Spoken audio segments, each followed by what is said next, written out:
पहले पेज में आपको मिलेगा climate change and crop failure. इसमें इम्पोर्टेंट बस आपको कुछ क्रॉप है जैसे कैशू है, तो इसको किस तरह का सॉइल चाहिए, ठीक है, लेटराइट सॉइल चाहिए या रेड सॉइल चाहिए। तो ये एक पीटी में पूछा जा सकता है। और एक कार्डमम। दूसरा, केरला में कुछ इंपॉर्टेंट प्लेस है, कभी कभी मैच करने के लिए देता है, जैसे एर्नाकुलम हो गया, कासरगोड हो गया, वेनाड हो गया। तो कुछ इंपॉर्टेंट प्लेस है, इसको बस मैप में देख लेना है कौन कहाँ लोकेटेड है, ठीक है। अभी मतलब ये हो जाएगा कि बाद में देख लेंगे, फिर नहीं, साथ साथ करना मतलब बेहतर होगा, अदरवाइज आप धीरे धीरे पीछे होते जाएंगे। नेक्स्ट एक इथिक्स में मतलब या वुमेन रिफॉर्म में हमेशा यूज कर सकते, जैसे ऑल वुमेन पुलिस स्टेशन एक बेटर एफर्ट है वुमेन को सिक्योरिटी देने के लिए और सोसाइटी में ट्रस्ट लाने के लिए। नेक्स्ट, एबॉर्शन राइट्स जो यूएस में मतलब एबॉर्ट ओवरटर्न किया गया है, तो इस पर एक क्वेश्चन बन सकता है कि जैसे मैंने इसमें दिया ही है कि माई बॉडी माई चॉइस जो है, it is a flawed argument, ठीक है, टू गेन राइट्स। तो माई बॉडी माई चॉइस का ऑब्जेक्टिव क्या होता है कि मेरा बॉडी है, मैं कुछ भी कर सकता हूँ या कर सकते हूँ, ठीक है। तो इसका पॉजिटिव भी है, नेगेटिव भी है। यस, किसी भी इंडिविजुअल का जो है उसका पर्सनल राइट्स होता है कि वो अपनी बॉडी के साथ कुछ भी करे, ठीक। तो इसी के बेसिस पर एबॉर्शन राइट्स को भी माना जाता है कि women should given the right to abort. तो इसका पॉजिटिव एस्पेक्ट्स भी है क्योंकि ये उनका लाइफ है, उनका डिसीजन है, उनको झेलना, they suffer basically sometimes they don't want to take basically those, मतलब वो डिसीजन वो मतलब वो आगे नहीं प्रोसीड करना चाहते हैं, ठीक है। तो ये एक आर्गूमेंट्स है, ये सारा काउंटर आर्गूमेंट भी है कि माई बॉडी माई चॉइस के नाम पे आप कुछ भी तो नहीं कर सकते हैं, यू नीड टू थिंक, ठीक है, क्योंकि जो लाइफ है बच्चे का वो भी इंपॉर्टेंट होता है। इसी का आर्गूमेंट सिर्फ यही नहीं बल्कि जैसे कोविड भी आया तो आज के जनरेशन का आर्गूमेंट क्या है कि माई बॉडी माई चॉइस, उसी के नाम पे हम कुछ भी खाना शुरू कर देते हैं, कुछ मतलब एक तरीके से क्लाइमेट को इन्वायरमेंट को डिस्ट्रॉय कर रहे हैं कि माई बॉडी है, माई चॉइस है, मैं कुछ भी करूँ। तो there is a counter argument also. तो there can be a question, ठीक है, कि माई बॉडी माई चॉइस, या एक ऐसे भी हो सकता है। तो आप इसको कैसे पॉजिटिव में देंगे, what are the points you think कि एक इंडिविजुअल की बॉडी है तो मतलब एक लिमिट, जैसे कहाँ तक माई बॉडी माई चॉइस में मैं कुछ भी अपने साथ कर सकता, लेकिन अगर मैं उसी में एक आर्गूमेंट है कि अगर कोई व्यक्ति सुसाइड करने के लिए जाए तो क्या स्टेट उसको रोकेगा या नहीं, ठीक है। तो माई बॉडी माई चॉइस का सीमा कैसे बनेगा, ठीक है। तो it can be a question society में या एथिक्स में, या एक ऐसे भी हो सकता है माई बॉडी माई चॉइस पे। और दूसरा, एबॉर्शन राइट्स पे आपको प्रीलिम्स में ध्यान में रखना चाहिए कि एबॉर्शन जो नया बिल भी आया है, एक बार बिल पढ़ लीजिएगा, मेडिकल टर्मिनेशन और प्रेगनेंसी अमेंडमेंट बिल जो है। मैं साथ में इसलिए नहीं बता रहा हूँ, इससे नुकसान क्या होगा, अभी जो आज वीडियो अपलोड होता है तो सारा कुछ अगर बता ही दिया जाएगा तो आप खुद से कुछ करोगे नहीं, तो फिर आपको आदत हो जाएगा। तो हो सकता है किसी क्लास में कोई कुछ ना बताए तो उस दिन भी आप कुछ नहीं करोगे, तो ये आदत हो जाएगा। बताना उतना ही ज़रूरी है जो आपको पता ना हो, ठीक है, बाकी do it by your self ये होना चाहिए। अगर आप निर्भर होते हैं तो ये आपको आगे नुकसान करेगा। तो मेडिकल टर्मिनेशन प्रेगनेंसी बिल है जो रिसेंट रिफॉर्म है, उसमें अब है 20 वीक्स तक जो है एक डॉक्टर का एडवाइस चाहिए, और 20 से 24 वीक्स अगर होगा, 20 से 24 वीक्स तो आपको 2 डॉक्टर, उससे ज़्यादा भी अब है तो एक मेडिकल बोर्ड होगा, ठीक है।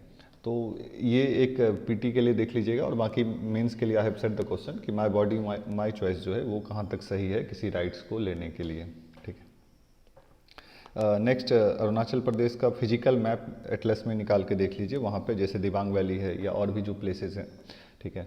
तो बेटर होगा कि अरुणाचल प्रदेश को आज कवर कर लें ताकि आगे एग्ज़ाम के लिए अरुणाचल प्रदेश परेशान ना करे, चाहे उसका इम्पोर्टेंट रिवर है या वहाँ पे कोई भी अगर माउंटेन है तो उसको देख लेना है, तो ये साथ में हो जाएगा, ठीक है। तो ताकि अरुणाचल प्रदेश का आगे इशू ना हो, और बाद के लिए मत छोड़िए, इस तरीके से ज़्यादा बेटर प्रिपरेशन होगा। नेक्स्ट है काजीरंगा। तो काजीरंगा में बीटी लाइक ही क्वेश्चन होगा, ठीक है। एक तो काजीरंगा का लोकेशन कहाँ पे है, ठीक है, असम में है। दूसरा है कि यहाँ पे ये टाइगर रिजर्व भी है, यूनेस्को वर्ल्ड हेरिटेज साइट भी है, वन हॉर्न राइनो भी यहाँ मिलता है। उसके बाद जो है यहाँ से जो है रिवर कौन सी निकलती है, ठीक है, तो डिफ्लू रिवर है वो, और NH37। तो एक बार खुद से चेक कर लीजिएगा काजीरंगा के बारे में, वही जैसे अरुणाचल प्रदेश का मैप आप देख रहे हैं फिजिकल, तो उसी तरीके से काजीरंगा के को वहाँ का रिवर और वहाँ पे क्या सब मिलता है, और एक आजकल कभी कभी जो है इन्वेसिव वीड के बारे में भी दे दिया जाता है। तो ये इन्वेसिव वीड जो है आपको कुकुरा थेंगिया जो भी नाम है, ठीक है, ये आपको थोड़ा सा एक बार ये आप ये बस नोट्स में सारा कुछ जरूरी नहीं है, ये बना सकते हैं, कभी कभी एग्जाम में मैच करने के लिए दे देता है। तो ये एक बस सीवीड आप जो है इन्वेसिव वीड इसका नाम नोट डाउन कर सकते हैं। और बाकी पीटी के लिए आपको काजीरंगा लोकेटेड कहाँ है, कौन कौन सा एनिमल मिलता है, कौन सा रिवर पास होता है, एनएच अभी तक पूछ नहीं रही यूपीएससी, लेकिन क्या पता 37 पास होता है। तो ये आपको काजीरंगा के बारे में थोड़ा सा सर्च कर लेना है, और साथ में किया कीजिए, मतलब जब पढ़ते टाइम ही, तो it will help you. Custodial torture को लेके भी एक है, तो कस्टोडियल टॉर्चर में आपको एक क्वेश्चन पीटी के लिए आप चेक कर लीजिएगा, क्योंकि इंडिया ने अभी तक साइन नहीं किया है। इंडिया ने यूनाइटेड नेशन का जो कन्वेंशन है वो साइन नहीं किया है कस्टोडियल टॉर्चर को लेके, तो ये एक पीटी के लिए हो सकता है। यूनाइटेड कन्वेंशन अगेंस्ट टॉर्चर जो है इंडिया हैज़ नॉट साइंड, तो ये थोड़ा सा आप पीटी के लिए आपको काम देगा। बाकी इथिक्स में भी या पुलिस रिफॉर्म में तो कस्टोडियल टॉर्चर आएगा ही, ठीक है।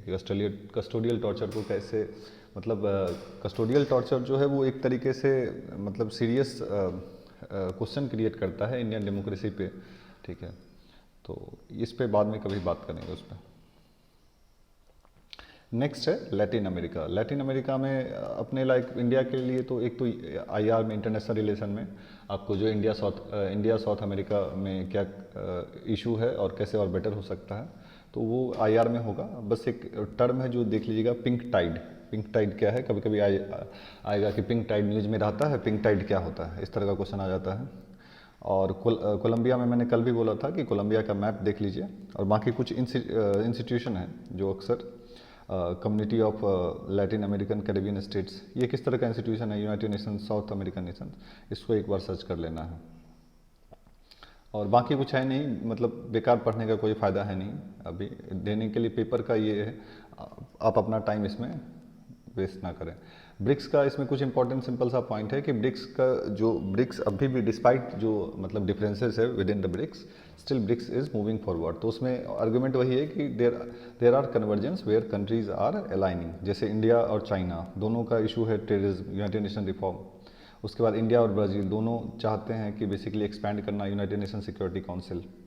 तो जो कन्वर्जेंस है वो उनको बेसिकली आगे ले जा रहा है। तो अगर आप जब ये पढ़ेंगे तो थोड़ा सा सोच सकते हैं कि जो मतलब डिफरेंस कन्वर्जेंस है और डाइवर्जेंस जो इंटरेस्ट में है वो कैसे ब्रिक्स को इम्पैक्ट कर रहा है। तो you can think some point, so it will help you. Next, ये क्वेश्चन इंपॉर्टेंट मैंने एक दिया हुआ है आपको मेंस के लिए कि जो मतलब टेक बेस्ड जो टेक्निकल कॉम्प्लेक्स टेक्निकल रिफॉर्म है विदाउट जो स्ट्रेंथनिंग सिटीजन सेंट्रिक इंस्टीट्यूशन, ये कहाँ तक मतलब जो है बेटर पॉलिसी मतलब बेटर पॉलिसी इंप्लीमेंट हो सकता है इसके द्वारा। अगर आप टेक्निकल रिफॉर्म ला रहे, जैसे आधार ही लाया गया, या बेसिकली इसमें अब एक ऐप लॉन्च किया गया है जिसके थ्रू क्या है अटेंडेंस चेक करना है, ठीक है। अब लेकिन सिटीजन सेंट्रिक, लेकिन सिटीजन का पार्टिसिपेशन नहीं है। तो ये इस एडिटोरियल में आर्गुमेंट कुछ है कि कैसे ये बेसिकली रिफॉर्म करने की जगह और इशू क्रिएट कर रहा है। कैसे, अब लोगों के पास दिक्कत क्या है कि पहले लोग काम करके कहीं और चले जाते थे दूसरे काम के लिए। अगर ज़्यादातर चूँकि अभी भी वुमेन इन्वॉल्व है, तो महिलाएं जैसे उनको अगर किसी को सब्जी बेचना होता था या किचन कहीं जाना होता था, तो अब क्या है कि उनका जो है अटेंडेंस मैंडेटरी है, तो उनको 2 बार वापस आना पड़ता है। ये एक इशू है। दूसरा है कि अटेंडेंस का जैसे मतलब फिजिकल आप अब साइन, पहले फिजिकल साइन होता था, वो नहीं कर रहा है। तो अगर आपका कोई रिकॉर्ड नहीं तो आप कैसे क्लेम करेंगे कि आप वहाँ थे या नहीं थे, ठीक है। तीसरा है कि ग्लिच है, जो टेक्निकल कई बार नेट जैसे रियल टाइम में अपडेट नहीं हो पाता है। तो वही जैसे आधार में भी हुआ था कि अब अपडेट नहीं होने के कारण क्या हो रहा था, बहुत सारे लोगों को राशन नहीं मिला, ठीक है। तो आप रिफॉर्म लाना ठीक है, टेक्निकल रिफॉर्म लाना है, लेकिन सिटीजन सेंट्रिक इंस्टीट्यूशन यानी सोशल ऑडिट, जैसे सिटीजन का पार्टिसिपेशन, एक अल्टरनेटिव भी साथ साथ में करें कि जैसे लोकल है उनका इन्वॉल्वमेंट हो। अगर टेक्निकल अपडेट नहीं हो रहा है तो लोग अगर कंसेंट दें, जो सोसाइटी है उसमें जो, तो इससे भी हम बेसिकली ज़्यादा बेटर पॉलिसी मतलब बना सकते हैं, ठीक है। तो जैसे सोशल ऑडिट हो गया या लोकल सिटीजन पार्टिसिपेशन हो गया, तो ये सब भी जरूरी है। अगर आप डायरेक्टली बेसिकली डिपेंडेंट रहेंगे ऐप पे, टेक्निकल इंस्ट्रूमेंट पे। तो ये कहीं ना कहीं, क्योंकि जो टेक्निकल इशू होता है वो एज अ सपोर्ट कर सकता है, ये बेसिकली रिप्लेस नहीं कर सकता है सिटीजन को।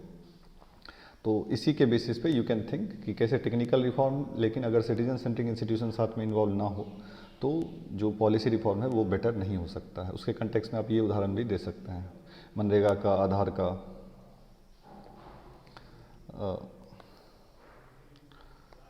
नेक्स्ट सिलचर मैंने कल ही बोला था, मैप पे देख लीजिए।